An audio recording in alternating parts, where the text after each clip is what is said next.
The economy is worth way more than one person's life. In fact, the economy is priceless.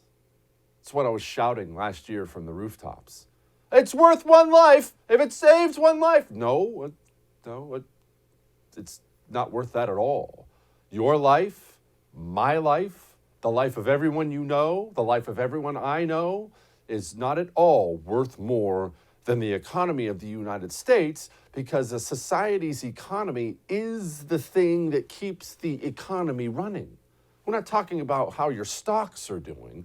We're talking about everything around you. It is your economy that brought that. You don't stop that ever. Never. For any reason. I don't care if you woke up tomorrow morning and you found out China had nuked our top 10 most populous cities.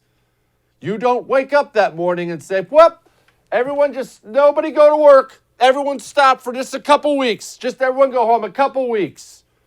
The show must go on. Otherwise, the entire nation crumbles into nothing.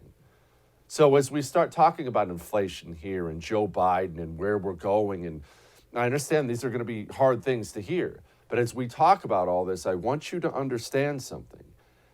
Every single thing we're about to see right now, all the pain that's already here, all the pain that's coming, every single bit of it came from this concept that the economy is just some side issue. It's just for stockbrokers on Wall Street. If it saves one life, that's what really matters. That is about to cost many, many, many lives. Now let's talk about what the President of the United States, Joe Biden, said just back in July. Here it is. The vast majority of the experts, including Wall Street, are suggesting that it's highly unlikely that it's going to be long-term inflation that's going to get out of hand. Just one brief pause before we go into what he said. Democrats, communists, I should say, do this all the time. I think I'm going to start doing this myself, just so they can enjoy the fruits of what they've brought to the table. They have this lie they tell. Barack Obama was masterful at this, and Joe Biden has continued it. Every Democrat does it now, where they'll tell an outright lie, and they'll always back it up with, well, basically all the experts, pretty much every economist, almost every scientist, basically everyone in the medical community, that they just always announce that, well, it's pretty much everybody. And because we don't have a media in this country, the follow-up is never, could you name for me the specific people you're talking about? Well, everyone's saying, whenever you hear a Democrat say the words, every economist at Wall Street, you know they're lying. Of course, it's insane to think we wouldn't have long-term inflation. Why wouldn't we have long-term inflation? We looked at the economy, we said pause, and then people were obviously hurting because people have to work to make a living. So the federal government gathered up massive piles of cash, trillions of cash, and just started chucking it at the economy. What did you think was going to happen? Of course, we're devaluing the dollar with every dollar they print, and they printed trillions of dollars. Of course, look, I'm an idiot, and I was warning everybody about inflation back then. We have former Treasury Secretary under Clinton, actually, Larry Summers. I mean, he was right, and he's still right. How long do you think inflation is going to go up?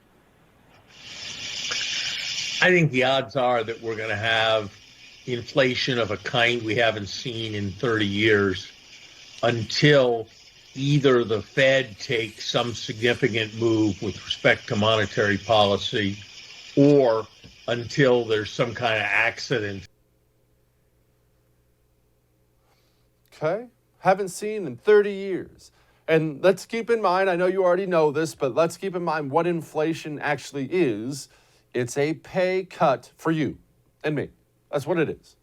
When the cost of everything around you goes up, when the value of your dollar goes down, it's no different than you walking in your boss's office today and him sitting you down and saying, hey, Bob, bad news, 6% pay cut for you. 10% pay cut for you. Because remember, we're already at 6. 10 is right around the corner. You ready for a 10% pay cut? What changes in your life with the 10% pay cut? You still going to be able to fill up your car? Still going to be able to get everything you need. You're going to be able to pay your bills. You're going to be going through the bills, canceling things. You're going to be canceling that visit to go see mom. What changes in your life as the value of your dollar goes down and down and down and down some more?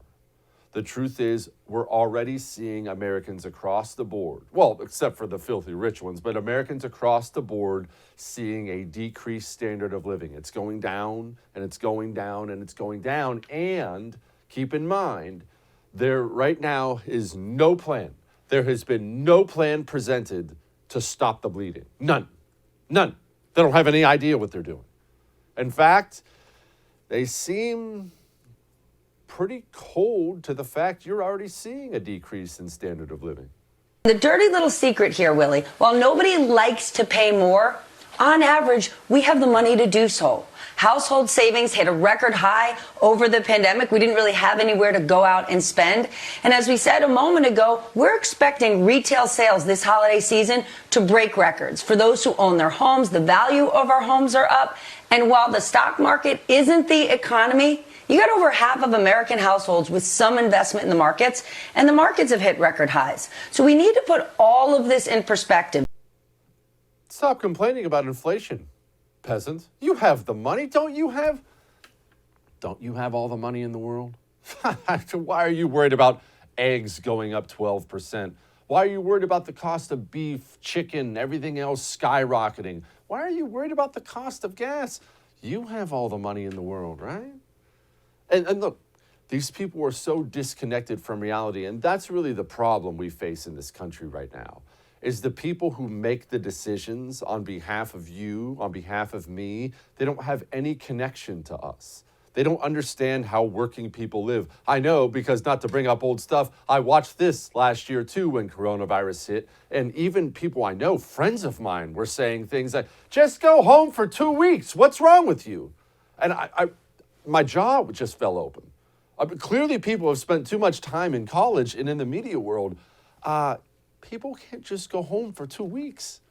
People have bills to pay. For most of my life, if I just went home for 2 weeks, just call her quits, just a couple weeks, I'm not eating, or the car payment isn't getting made, or it's a big deal. But these people aren't connected to reality. Listen to the White House Chief of Staff, Ron Klain. I think things are a lot better in this country than they were a year ago with regard to COVID, with regard to the economy. But we have a lot of work left to do.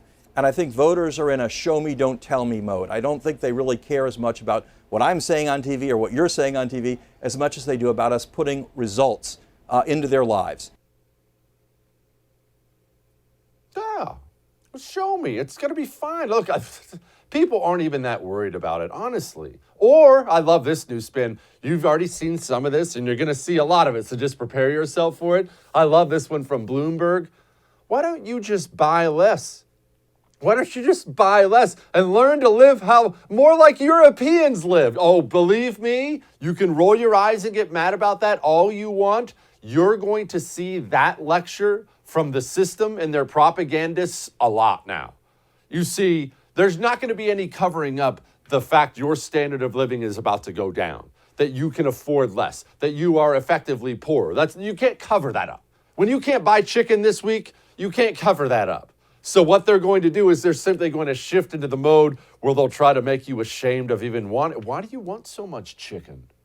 Do you really need that many eggs? You'd never see Europeans eat that many eggs. You dirty, selfish American. Oh, it's coming. Don't think they're above talking down to you because you want to maintain the standard of living that you've grown accustomed to. Hey, thanks so much for watching The First on YouTube. If you liked what you saw, go ahead and like and subscribe. You heard me. Like it, subscribe. You'll get a lot more of it and a lot more of me.